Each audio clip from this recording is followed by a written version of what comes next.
Really brave. Hello. Hi. So yeah, let's start off. Where are you right now? You're in our rehearsal room right now. Let me start off with congratulating you because you've signed with Columbia Records, big international label. Absolutely, yeah. Just mind-blowing for us, the oldest record label in the world. Yeah. Wanting to get with our, little band from Cambridge. It's pretty special, so. Madness. How did that happen? I think, through our management, we've been signed to Hassel Records for the last 18 months or so, roughly in the UK. And I guess there's a bit of, groundswell maybe, and the guys at Columbia started to take some notice. So we're still signed to Hassel in the UK. It's just that it's an international deal with Columbia. It's just whatever, Now you've recently put the single out, Victory Line, together with a really beautiful music video, I have to add. It's a story about morals, I would say, personally, and a code to live by, shall we say. If you get given the golden opportunity, don't mess it up. And that's the message in the video. But ultimately, the video is a young guy, obviously lost in the wilderness, trying to survive, gets given that opportunity, and watch the video and see what happens.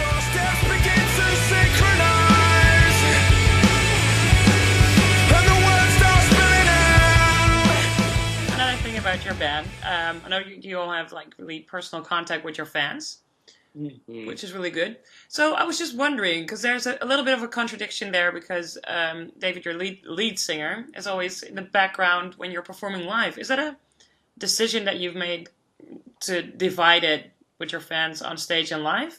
No, not at all. I mean, Dave always stood beside the drums when we play. That's where he's comfortable, and it's even the same in our rehearsals. He stands beside the drums here. So, it's just what he's always been comfortable with, and we don't see any point in changing that. We're not going to force him to be that front man at the front of the stage swinging his mic around his head, because he's never going to do that, and it's not his manner, So whatever's best for him in terms of performance and him feeling comfortable is what we'll do, So yeah, there's no gimmick, there's no plan. It's just how it's always been.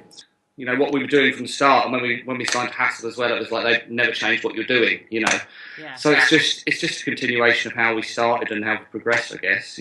So did you ever get complaints from maybe record companies or festivals where you were performing? Do you know what? We haven't, not from any of our record companies or the festivals. We some people really get it and just understand. We have had you get the odd comment, why is your front man standing at the back? And that's fair enough. You expect that because it's something different, and if people aren't used to it. So you're in a rehearsal room right now. Is it safe to say that you're rehearsing for all the huge festivals you're doing this year? Because you have a big lineup.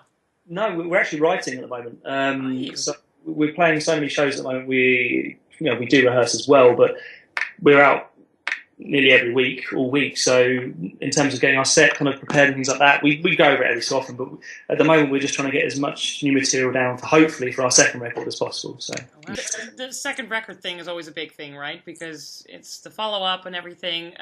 Is there anything specific that you're trying to work on during these rehearsals now? Do you want to do something different or improve something in particular?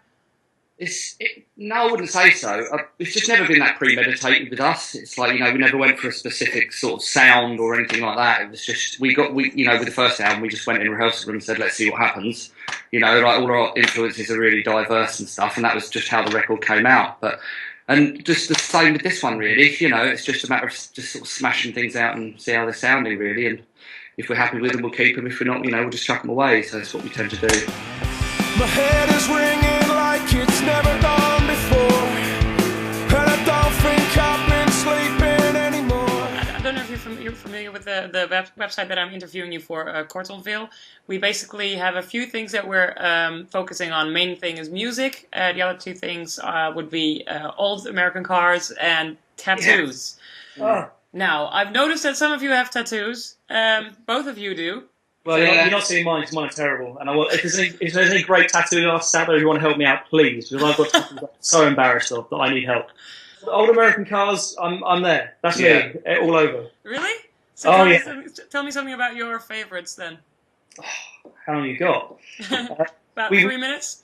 We were lucky enough to play Rock am Ring and Rock am Park in Germany a couple of weeks ago, and one of the hotels had an amazing, I think it's a 65 fastback Mustang in the lobby, But it was a racing one as well, so it had the big flared arches, full cage. Oh, just amazing.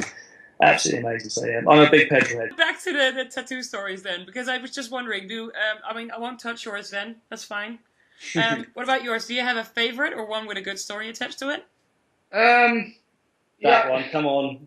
Yeah, right. I had an accident when I was 18. Okay. I was on holiday in Spain and I fell out of a hotel window. Yeah, I did, yeah. Like 4 stories. I was quite lucky, really. A little bit of this? No, not at all. I was just really ill, had like glandular fever and everything. I shouldn't have gone on holiday. Anyway, so I fell out and like realised sort of how lucky I was later on in life and just had like a whole sort of sleeve dedicated to... I don't know if you'd be able to see it. This is Mo falling out of a window. This is a guy falling out of a hotel window. It really is. Yeah. Into the road and the porch, stuff like that. Now, why would you want to be reminded of that? That's very interesting. Just because, you know, sometimes you should realise how lucky you are, and a lot of the time as humans we don't. Okay, so last but not least, guys, who's going to win the World Cup? Probably not England, but hopefully England. But if not, then Belgium. Oh, I knew you were going to say this. I saw you tweeting about Belgium. Yeah, but we got Belgium in our Columbia sweepstakes, so, you know, we've got to support them. Having said that, my Dutch heart is bleeding a little bit now, but yeah, continue. You 5-1? I know! That was insane, let's be honest. Best ever I've ever seen. Incredible. Dat is de beste bal. Op Van Persie. Persie, ja! Ja! Ja! Well, thank you guys so much, and good luck with rehearsing all the new stuff. Can't wait to hear it. And obviously, all the festivals coming up. Thank you very much. Great, thanks a lot. Thanks a lot. Battle stations are